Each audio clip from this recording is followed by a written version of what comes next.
মাটির অবস্থা আমরা খুঁজে নিব এবং ওইখানে একটা সামান্য কিছু টাকা কালেকশন করে তুমি ওখানে যাও। তো সে আমারও কিছু নির্দেশ দিচ্ছে যে আপনি দেশে থাকবেন তাহলে আপনি সাহস করবেন। তা আমি দেশে থাকি বা বিদেশ থাকি সমস্যা নেই, তুমি ঢাকায় যাও। সর্বপ্রথম আমি তোমাকে 20,000 টাকা দেবেন, তুমি এটা নিয়ে শুরু করো।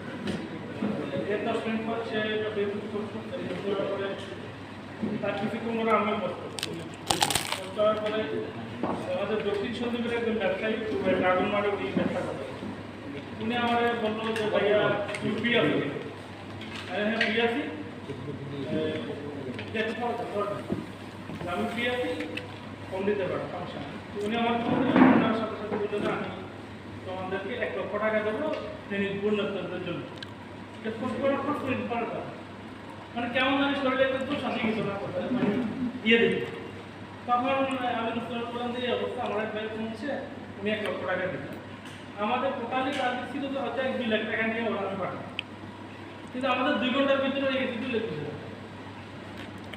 ওই যে শুরু থেকে আমাদের 9 দিনে 22,55,000 টাকা হবে, এটা আসলে সত্যি কল্পনা করি। আর আশু হয়েছে কিন্তু 20,000 টাকা দিয়ে। হ্যাঁ সব 20,000 টাকা সামনে ছিল। হ্যাঁ 20,000 টাকা আমি শুরু, কিন্তু ওই জায়গা থেকে লাস্ট আসে আমাদের 2,54,000 টাকা হবে। আমার মনে হয় আমাদের এখানে যাওয়া কেউ কল্পনা করি। হ্যাঁ 9 দিনে।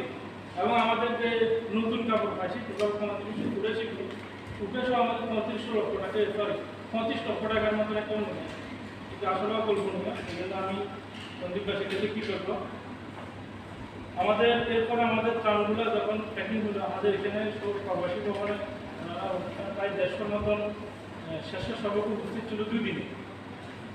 আমরা তো শুধু টাকা পাঠিয়ে তা নয়, বিভিন্নভাবে